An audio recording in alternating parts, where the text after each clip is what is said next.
Fala galera, mais um episódio do nosso Café Literário. E no vídeo de hoje nós vamos conversar sobre O Alienista, escrito pelo Machado de Assis, um dos maiores escritores aí da literatura brasileira. O primeiro contato que eu tive com essa obra foi na minha pré-adolescência, lá no ensino fundamental, uma versão em quadrinhos. Eu lembro que eu tinha gostado muito da arte dessa edição e tinha achado o final bem curioso, digamos assim. Daí, depois de adulto, eu decidi que em algum momento eu tinha que ler a versão original dessa obra, em prosa. Eu até cheguei a colocar na minha lista de desejos da Amazon uma edição de bolso da editora LPM. Há um tempo depois disso, eu descobri essa edição lindíssima da Antofágica, no mesmo formato que eles lançaram anteriormente a Metamorfose. Daí não teve jeito, eu fui seduzido e tive que comprar essa edição da Antofágica. E que edição caprichada, viu?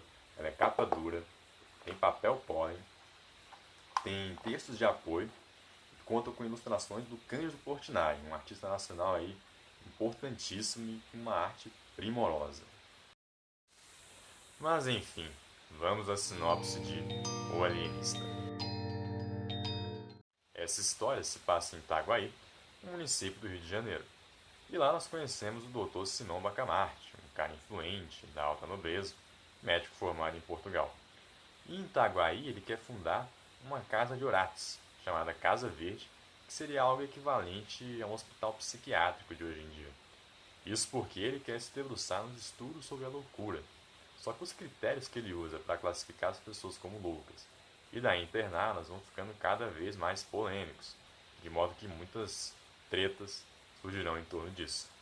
Mas é importante a gente lembrar que essa história se passa no século XIX, e nessa época nem a psicologia nem a psiquiatria estavam muito desenvolvidas, de modo que o Bacamarte vai quase que desbravando ali um novo campo de estudo. E de fato ele começa definindo a loucura de um jeito, depois ele muda completamente essa definição, depois muda de novo. Rola muito uma discussão, que ainda é atual, de como a noção que a gente tem de loucura às vezes pode ser um tanto relativa, dependendo do referencial. E a Casa Verde serve como um laboratório perfeito para o Bacamarte testar à vontade suas hipóteses, porque ele tem uma influência política muito forte em Itaguaí. Então, mesmo que os critérios que ele usa para internar as pessoas muitas vezes gerem insatisfação popular, ele tem o argumento de autoridade dele enquanto médico e sempre conta com o aval da maioria dos vereadores ali da Câmara Municipal. Nesse sentido, essa história mostra bem como o jogo político e a disputa por poder são coisas importantes para o funcionamento de uma cidade.